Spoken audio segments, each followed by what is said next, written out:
63 में, यहीं सेक्टर 63 में एक मकान किराए पर ले करके वहाँ पर एक फर्जी कॉल सेंटर चलाया जा रहा था। और वस्तुतः इस कॉल सेंटर के पीछे एक ग्रुप बना हुआ था, फाइनेंस हब ग्रुप करके। लोगों को, जन सामान्य को, जो लोग भोले भाले लोग हैं, उनको लोन दिलाने के नाम पर फर्जी कॉल करके, उनसे विभिन्न बैंकों से लोन दिलाने के नाम पर एग्रीमेंट करके, उनसे अप्रूवल लेटर बनाने के नाम पर और अन्य कागजात तैयार करने के नाम पर पैसा ट्रांसफ़र करते थे उनके खातों से। 25,000 से 30,000 रुपये लगभग इनका मोटा मोटी शुल्क होता था। ये 6 लोगों का गैंग है। जो गैंग का सरगना है मुख्य रूप से विपिन कुमार। ये अब तक की जो पूछताछ हुई है, इसी प्रकार के अपराध में बिहार से भी जेल जा चुका है, जिसके संबंध में भी विस्तृत जानकारी प्राप्त किया जाना शेष है। जो पूछताछ से जानकारी हुई है वो ये स्पष्ट हुई है। 6 लोगों का ये गैंग है। 6 लोगों में सारे लोग NCR जोन में ही रह करके इस समय ये ऑपरेट कर रहे थे पूरा अपना ये गैंग का काम।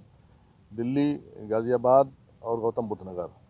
और 2 लोग इसमें से गाज़ियाबाद और गौतम बुद्ध नगर के हैं, 2 कासगंज के हैं और एक एटा का, एक अलीगढ़ का। गैंग का सरगना जो विपिन कुमार है वो इनको लेकर के सब ये ऑपरेट करता था। लोन अप्रूवल के नाम पे कमीशन, फाइल चार्ज के नाम पे कमीशन, ये सब हटते थे। अब तक कितने लोग सही कर चुके हैं ये लोग? ये कई लोगों से किए जाने के बाद अब तक आई है। कई बैंक खाते इनके हैं और लगभग 14 लाख से ऊपर की रकम जो है उन खातों में अभी तक की जानकारी के हिसाब से प्राप्त हुई है। उन बैंक खातों को सीज कराने की कार्रवाई भी प्रारंभ कर दी गई है पुलिस द्वारा। कितने तक की ठगी की होगी? हम समझते हैं जो राशि है इसके हिसाब से, चूँकि इन कंटिन्यूशन इनका चल रहा था, अब तक ये करोड़ों रुपए की ठगी कर चुके होंगे, इसमें कोई दो राय नहीं। इससे पहले कहाँ इन्होंने ठिकाना बना रखा था? ये ठिकाना यही था। यही ठिकाना बना करके ऑनलाइन करना था। कहीं के लोग भी अगर आ गए, जो लोग इस इलाके में निवास कर रहे हैं या किसी वजह से काम कर रहे हैं, उनकी अपनी जो भी ज़रूरतें हैं, जो भी चीज़ें हैं, उसके नाम पर अगर बैंक लोन चाहिए तो उसको बैंक लोन के नाम पर ये करते थे। इनसे बरामदगी क्या है? इनसे जो बरामदगी है वो अब 12 जो डेस्कटॉप है कंप्यूटर में कीबोर्ड के, जो इसी काम में लाते थे। 14 कीपैड मोबाइल हैं भिन्न भिन्न कंपनी के, 4 टच स्क्रीन के मोबाइल हैं और 14 इनसे फर्जी लोन अप्रूवल के सर्टिफिकेट भी मिले हैं। और जो जितनी स्टेशनरी वगैरह है वो मिली है।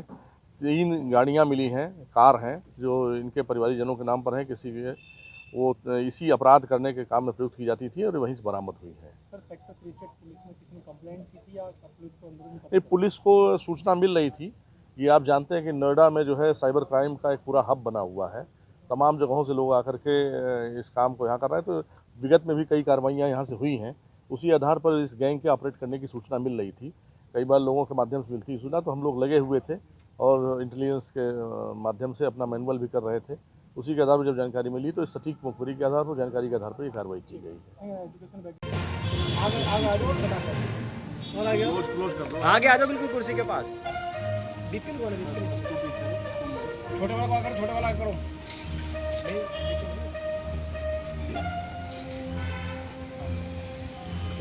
एक मिनट फोटो आराम से आप आ गया हो गया भाई।